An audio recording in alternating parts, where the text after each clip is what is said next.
Okay.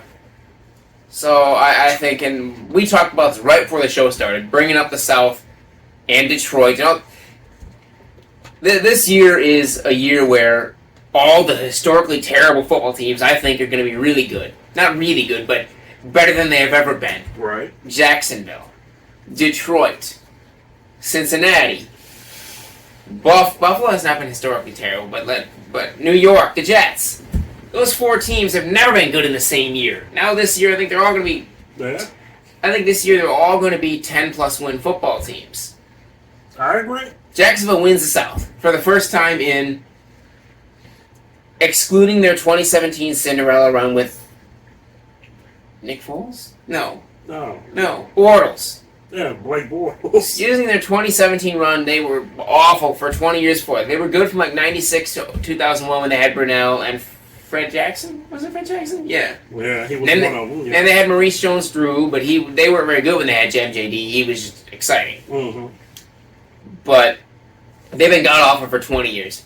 Jacksonville wins the division. Tennessee is 2. Just because I don't have high expectations for Tannehill. He's a solid enough quarterback. They should have moved on from him. Yes, they should have, but he's solid enough. Mm-hmm. They should have kept A.J. Brown. Instead, they signed DeAndre Hopkins, who is older and not as good. Dumbest move ever. But I like Mike Vrabel. I think they're well coached. Their defense is solid enough, and the division is not that strong. They're second. Now, didn't they fire their GM? I think so. Yeah. I mean, that was their biggest albatross was that GM. Because we should be saying Tennessee should be winning that division. Well, but because of the GM that they fired, they're second. And Jacksonville, it's interesting because their coach coming out of Philly, I mean, look, he won Philly a Super Bowl, you know. I kind of thought they moved on from him a little bit too fast, but they're not missing him, obviously.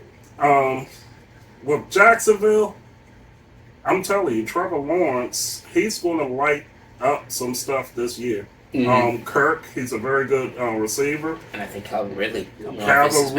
Underrated. Very much underrated. And I think that Lawrence last year at the Ravens game, when he led that touchdown drive and turned a corner on the season, showed why he was the number 1 pick.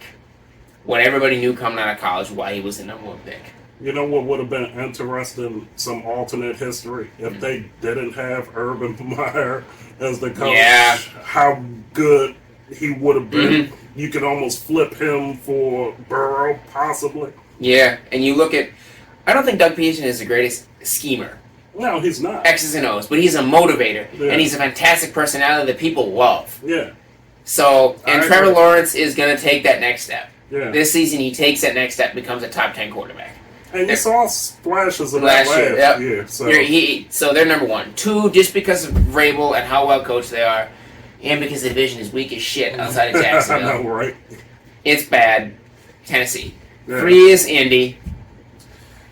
And 4 is Houston. There's not much. There's that. What's up with Taylor?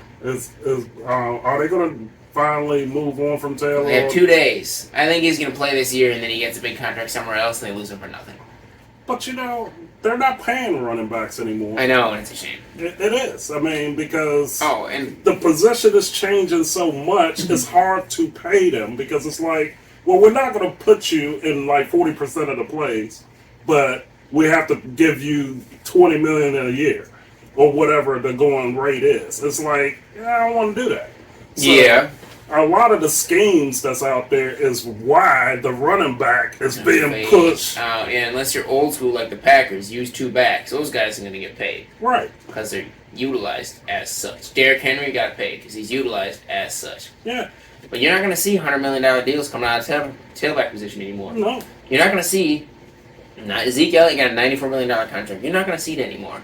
Kamara got paid $65 million a couple years ago, but because he's so... You have to be able to do it all. He's a utility. If you want to get your money. Exactly. So, but I think that Houston's 4th because Houston sucks. And you know what? We're probably going to say the same thing next year. Just the way it is. They suck. Even with C.J. Stroud, who I think is better than Bryce Young. Time will tell. I could be very, very wrong. Mm-hmm. But they're fourth. So I mean, watch next year. 2024, 2025, we're going to say the same we're going to thing. sit right here and we're going to go, yeah, Houston sucks. Yeah, exactly.